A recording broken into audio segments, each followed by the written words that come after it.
அப்பா என்னடா அந்த கில்லி படத்துல சொல்லுவான்ல, என்ன ஏதோ கரி என்ஜினுக்கு மண்ணள்ளி போட்ட மாதிரி வந்திருக்க அப்படின்னு சொல்லிட்டு அந்த மாதிரி வந்து உட்காந்துருக்கேன். அந்த சென்னைக்கு போயிட்டு வந்ததுல ஃபுல்லா பாத்தீங்கன்னா இங்க எல்லாம் அப்படியே அந்த ஹீட்டு, ஸ்ட்ரெஸ், அந்த பொல்யூஷன் இப்படி போய் ஒண்ணும் இல்லைங்க. அந்த ஹோட்டல்ல ஏதாவது டிஷ்யூ கொடுப்பாங்கல்ல, தெரியாம இப்படி தொடச்சிட்டு என் மூஞ்சியை பார்த்தா போதும், அப்படியே அந்த கறி அள்ளி பூசின மாதிரி அப்படியே கருன்னு ஆயிடுச்சு.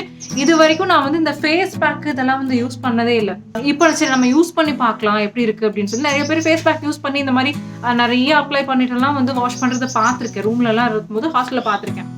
பட் நான் ட்ரை பண்ணதில்ல பர்சனலா. சரி நம்ம வழக்கமா மாமா எத்தனை யூஸ் பண்ணுவோம்னு சொல்லிட்டு இப்போ மாமா எர்த்ல வந்து சியா சீட் இருக்கு, ஹைட்ரா காம் ஃபேஸ் பேக். இது வந்து வாங்கியிருக்கேன். இதை யூஸ் பண்ணி பார்த்துட்டு உங்களுக்கு சொல்றேன்.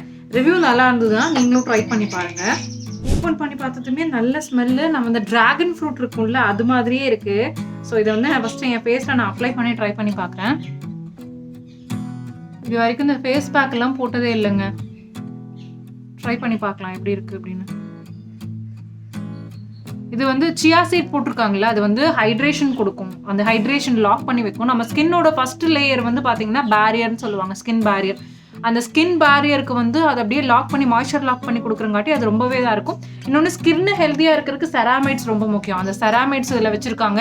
இரிட்டேட் ஆகாது, நான் இரிட்டேட்டிங், ப்ளஸ் வந்து ஸ்கின் ஃப்ரெண்ட்லி. எல்லா டைப் ஆஃப் ஸ்கின்னுக்கும் நீங்கள் யூஸ் பண்ணிக்கலாம். இப்போ நேச்சுரலான ப்ராடக்ட்ஸ் வந்து ஃபேஸ் பேக்காக போட்டு ட்ரை பண்ணணும்னு நினைக்கிறவங்க இதை ட்ரை பண்ணி பாருங்க. நம்ம அந்த மாமா எர்த்தோட ஆனியன் ஷாம்பு இருக்குல்ல, அதுக்கெல்லாம் கொடுத்த ஃபீட்பேக்கை பார்த்து அவங்க நிறைய வந்து இம்ப்ரூவ் பண்ணியிருக்காங்க. எப்பயுமே வந்து ஒரு ஃபீட்பேக்கை எடுத்துட்டு அது மூலியமா இம்ப்ரூவ் பண்ணணும்னு சொல்லி யோசிச்சு பண்ற பிராண்ட் வந்து ரொம்பவே நல்லா பண்ணுவாங்க. அது மாதிரி தான் மாமா எர்த்தும் வந்து ரொம்ப பெஸ்ட்டாக பண்ணிட்டு இருக்காங்க. அவங்களோட ஸ்கின் ஃப்ரெண்ட்லியான ப்ராடக்ட்ஸ் எல்லாம் எது சேர்க்கலாம் அப்படின்னு சொல்லி. சியா சீட்லாம் உடம்புக்கு நல்லது. இப்போல்லாம் குடிச்சு எல்லா ஜூஸில் சர்பத்துலாம் போட்டு குடிச்சிட்டு இருக்கீங்க. அந்த மாய்ஸ்சர் லாக்கு நம்ம ஸ்கின்னுக்கும் வேணும். பாவம் அதுவும் வெயில் ரொம்ப கஷ்டப்படுவோம்ல, அதுக்கும் ஏதாவது கொடுக்கணும்ல அப்படின்னு சொல்லிட்டு இந்த சியா சீட் ஃபேஸ் பேக் வாங்கி யூஸ் பண்ணி பாருங்க. KALAV 2025ங்கிற கோட் யூஸ் பண்ணீங்கன்னா உங்களுக்கு வந்து 20% டிஸ்கவுண்ட் கிடைக்கும். ப்ளஸ் வந்து அமேசான், ஃப்ளிப்கார்ட், நைகா, பர்பிள் எல்லாத்துலேயுமே அவைலபிள் இருக்கு. ஆஃப்லைன் ஸ்டோர் இருக்கு. மறக்காம செக் பண்ணி வாங்கி யூஸ் பண்ணிட்டு கமெண்ட்ல எப்படி இருக்குன்னு சொல்லுங்க. ஆல்ரெடி நீங்க ஒரு மாமா எர்த்தோட ஃபேனா இருந்தா அதையும் கமெண்ட்ல சொல்லுங்க. இப்பெல்லாம் வந்து நீங்க யூஸ் பண்ற மாமா எர்த்தை நானும் யூஸ் பண்றேங்கிறாங்க. இதை நான் போட்டு அப்ளை பண்ணியிருக்கேன்ல, இதுக்கப்புறம் என்னோட ரிசல்ட் என்னங்கிறது இப்போ காட்டுறேன். நான் ஒரு 10 to 15 மினிட்ஸ் இதை வச்சு ட்ரை பண்ணிட்டு அதுக்கப்புறம் வாஷ் பண்ணா உங்களுக்கு தெரியும். காட்டுறேன். ஃபுல்லா இங்க பாருங்க சியா சீட் தெரியுதா, நேச்சுரல் இன்கிரீடியன்ட் எல்லாமே. ஃபேஸ் வாஷ் பண்ண அதுன்னு சொல்கிறேன், அம்மா உன்னோட மாமா எர்த்து மணக்குதுமா அப்படின்னு சொல்லி. எனக்கு நல்ல ஃப்ராக்ரன்ஸாக இருக்குது, ஸ்மெல்லாக இருக்குது. முன்னே இருந்ததுக்கு எவ்வளோ டிஃப்ரென்ஸ் பாருங்களேன். நல்லா ஃபீல் ஆகுது. புதுசாக ஒரு ஃபேஸ் பேக் ட்ரை பண்ண மாதிரியே தெரில. ஒரு இரிட்டேஷன் இல்லை, ஒன்றும் இல்லை. இருந்தாலும் நீங்கள் வந்து உங்களோட ஸ்கின்னுக்கு வந்து பேட்ச் டெஸ்ட் பண்ணிக்கோங்க. ரொம்ப கூலாக, ரொம்ப ஃப்ரெஷ்ஷாக ரெஜுனேட் பண்ண மாதிரி இருக்குது. மறக்காம மாமா ட்ரை பண்ணி பாருங்கள். KALAV 2025 அந்த கோடும் மறந்துடாதீங்க. Okay, by. சென்னை ஜேர்னியில் நான் நிறைய நல்ல பீப்புளை மீட் பண்ணுங்க. ஸோ அந்த நல்ல பீப்புளோட ஒரு தொகுப்பு எல்லாமே இனி வந்து வரும். எந்தெந்த மாதிரி இன்சிடெண்ட்டில் நமக்கு எப்படி ஹெல்ப் பண்ணாங்க, நம்ம எப்படி மற்றவங்களுக்கு ஹெல்ப் பண்ணோம், இது எல்லாமே வரும். மறக்காமல் பார்த்துட்டு எப்படி இருக்குங்கிறத கமெண்ட்டில் சொல்லணும். நிறைய பேர் ஓப்பன் ஹார்ட்டடாக அவங்களோட கமெண்ட்ஸ் வந்து சொல்கிறதே இல்லை. ஸோ சொல்லுங்கள். நானும் இப்போ ரீசெண்ட் டைம்ஸில் கொஞ்சம் கமெண்ட்ஸ் ரிப்ளை பண்ணாமல் தான் இருக்கேன். சாரி. இன்னிலேருந்து வர வீடியோஸ் எல்லாத்துக்கும் நான் ரிப்ளை பண்ணணும்னு முடிவில் இருக்கேன். ஸோ மறக்காமல் கமெண்ட் பண்ணுங்கள். எனக்கு என்னென்னா வந்து நெக்ஸ்ட் டேக்கு நான் வந்து போய் வேறு எங்கேயாவது வேலை தேடணும். அதுக்காக நான் நெக்ஸ்ட் டேக்கு தான் நான் ரிட்டன் டிக்கெட் போட்டிருக்கேன். அது வரைக்கும் எனக்கு எங்கே தங்குறது அப்படிங்கிறது தெரியாமல் நான் வந்து நிறையா ஃப்ரெண்ட்ஸுக்கு கால் பண்ணி கேட்டேன். என்கிட்ட ஆதார் கார்டும் நான் எடுத்துகிட்டு வரலங்காட்டி 1 டேக்கு ஸ்டே பண்ணுற மாதிரி நிறையா இடத்துல வந்து கிடைக்கல. ஆதாரோட ஒரிஜினல் காப்பி நேரில் காட்டணும் அப்படின்ட்டாங்க சில ஹாஸ்டலில். அதனால் எங்கே போகலான்னு சொல்லி பழைய ஃப்ரெண்ட்ஸ்க்கெல்லாம் கால் பண்ணேன். இப்போ எல்லாருமே மேரேஜ் ஆகி செட்டில் ஆனங்காட்டி எங்கேயுமே போக முடியாத சிச்சுவேஷனில் இருந்துச்சு. அப்புறம் என்னோடய ஃப்ரெண்டு ஒருத்தங்க வந்து என் கூட சன் டிவியில் ஒர்க் பண்ணாங்க.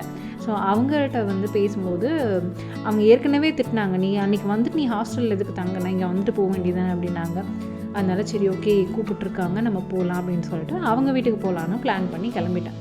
பார்க்கு எம்டி ஆகிடுச்சுல. எவ்வளோ நேரம் நான் வந்து ஃபஸ்ட்டு கால் பண்ணேன்.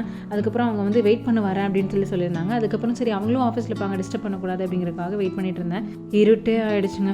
பயங்கரமாக பசி. சரின்னு சொல்லி கொஞ்சம் தண்ணியை குடிச்சிட்டு சரி போகலாம் அப்படின்னு சொல்லி பார்க்கும்போது நான் ஆட்டோ பிடிக்கலாம் அப்படின்னு பார்த்தேன். அங்கே போய் வந்து இங்கே ஆட்டோ எங்கே வரும், அதுக்கு முன்னாடி பஸ் எங்கே வரும் அப்படிங்கிறதுக்காக எதுக்கு காசு செலவு பண்ணோம், பஸ்ஸில் போகலான்னு பஸ் எங்கே வரும் அப்படின்னு சொல்லி கேட்டேன். அப்புறம் இந்த சாமி கிட்ட வேண்டிட்டு எப்படியாவது வேலை ஒன்று வாங்கி கொடுத்துருங்க சாமி, அதுவும் நல்ல சம்பளத்தில் வீட்டிலேயே இருந்து வேலை செய்கிற மாதிரி ஒரு ஒர்க் ஃப்ரம் ஹோம் ஜாபில் நல்ல சேலரியில் ஆதுக்குட்டி கூடயே இருக்கிற மாதிரி ஒரு வேலை வாங்கி கொடுத்துருங்க சாமிக்கிட்ட வேண்டிட்டு அப்படியே நடந்து போனேன். அங்கே போகும்போது பார்த்தீங்கன்னா ஒரு ஸ்விக்கி அண்ணா வந்து அங்கே நின்றுட்டு இருந்தாங்க. இந்த பஸ் போகுங்களாண்ணா அப்படிங்கிறது மட்டும்தான் ஒரு வார்த்தை கேட்டால் அந்த அண்ணா என்ன பண்ணாங்க, நீங்கள் எங்கே போகணும்னு கேட்டு எந்த இடத்துக்கு போகணும்னு கரெக்டாக கைட் பண்ணிவிட்டு நீங்கள் இங்கே இருட்டுக்குள்ளே நிற்காதீங்க, அங்கே வெளிச்சமாக இருக்குது, அங்கே போய் நில்லுங்கன்னு சொல்லிட்டு அந்த அண்ணா ரொம்ப நேரம் பஸ் ஏறுற வரைக்கும் ஆட்டோ ஏற வரைக்கும் அவங்களுக்கும் ஆர்டர் வரல, ப்ளஸ் எனக்கும் வந்து நான் வந்து ஒரு சேஃபாக அந்த நின்றுட்டு இருந்தாங்க. அந்த அண்ணாவோட கன்சர்ன் பாருங்களேன், இருட்டுக்குள்ளே நிற்காதீங்க, நீங்கள் வெளிச்சத்தில் நில்லுங்க அப்படின்னு சொல்லிட்டு சொல்கிறாங்க.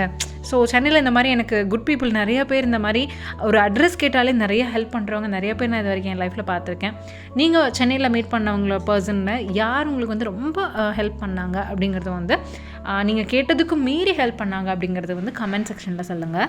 ஓகே, ஆட்டோக்காக வெயிட் பண்ணிகிட்ருக்கேன். ஆட்டோ வந்துருச்சு. அந்த அண்ணாக்கு தேங்க்ஸ் சொல்லிவிட்டு பாய் சொல்லிவிட்டு கிளம்பிட்டேன். வர வழியில் ஐயப்பனுக்கு ஒரு கும்பிட போட்டுட்டு அதுக்கப்புறம் ஒருத்தவங்க வீட்டுக்கு போகும்போது நம்ம ஏதாவது வெறும் கையோடு போகக்கூடாது, அதுவும் குழந்தைங்க இருக்கிற வீடு அப்படிங்காட்டி கொஞ்சம் ஸ்வீட்ஸ் எல்லாம் அவங்களுக்கு நான் வாங்கிட்டு போயிருந்தேன். ஸோ இவங்க தான் கலை. Hi sir. ஸோ இவங்க என் ஃப்ரெண்டு கலைவாணி, இவங்க பேரும் கலைவாணி தான். இவங்களும் வந்து இப்போ நான் இதுக்கு முன்னே வேலை செஞ்ச ஒரு ஆஃபீஸில் வந்து என்னோட இடத்த ரிப்ளேஸ் பண்ணுற மாதிரி அதே நேமில் அவங்க வந்திருக்காங்க. இல்லை கலை, நம்ம 2 பேரும் ஒரே சேனல் தான் முன்னாடியே வேலை பார்த்தோம் சார். ஆமாம், இதுக்கு முன்னே நாங்கள் வேலை பார்த்தது ஒரே சேனல் தான். ஸோ இன்றைக்கி நைட்டு இவங்க வீட்டில் தான் நான் ஸ்டே பண்ண போகிறேன். இன்னும் அவங்களோட குட்டீஸ் வரல. அவங்க குட்டீஸ் வந்ததுக்கப்புறம் நான் ஃபஸ்ட்டு பார்க்கும்போது குட்டீஸாக இருந்தாங்க, இப்போ கொஞ்சம் பெருசாகிட்டு தான் கேள்விப்பட்டேன். வரட்டும், பார்த்துக்கலாம். இப்போ நாங்கள் 2 பேரும் சேர்ந்து எங்கே போகிறோம்? ரோட்டு கடையில் சாப்பிட போகிறோம். ரோட்டு கடையில் சாப்பிட போகிறோம். ஏன்னா ஆக்சுவலி சென்னையில் நான் ரொம்ப மிஸ் பண்ணுறதே இருந்தாங்க. திருப்பூரில் பார்த்தீங்கன்னா வந்து ரோட் சைடில் வந்து பொண்ணுங்க என்ன சாப்பிட்டா ஒரு மாதிரி பார்ப்பாங்க, என்னடா பொண்ணுங்களாம் ரோட் சைடில் வந்து சாப்பிட்றாங்க அப்படிங்கிற மாதிரி. எனக்கு அப்படி ஒரு ஃபீல், மேபி எல்லாரும் சாப்பிடுவாங்க எனக்கு தெரியல. அங்கே கூச்சப்பட்டு இங்கே வந்து தான் அந்த ஆசையை நிறைவேற்றிக்க முடியுது. ஸோ ரோட் சைடில் இருக்கிற ஒரு ஷாப்பில் நாங்கள் போய் எனக்கு சாப்பிட போகிறோம். வெள்ளத்து கட்டலான்னு ஒரு ஐடியா இருக்குது. நல்லா எண்ணெய் கம்மியாக யூஸ் பண்ணுற நல்லா ஹைஜீனான பிளேஸ் ஒன்று சொல்லுன்னு சொன்னேன். ஸோ இதை சூஸ் பண்ணி சொல்லியிருக்கா. நாங்கள் அங்கே போக போகிறோம். போகலாம், வாங்க வாங்க போகலாம்.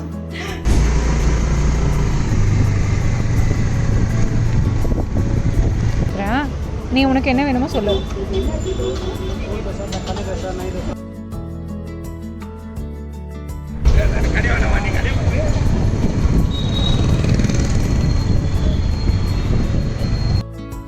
காலையில் அவங்க வீட்டிலேருந்து கிளம்பி கோவிலுக்கு கிளம்பியாச்சு. அந்த இடத்துல வந்து நான் ஒரு ஹாஸ்பிட்டல் விஷயமா நான் போனேன்.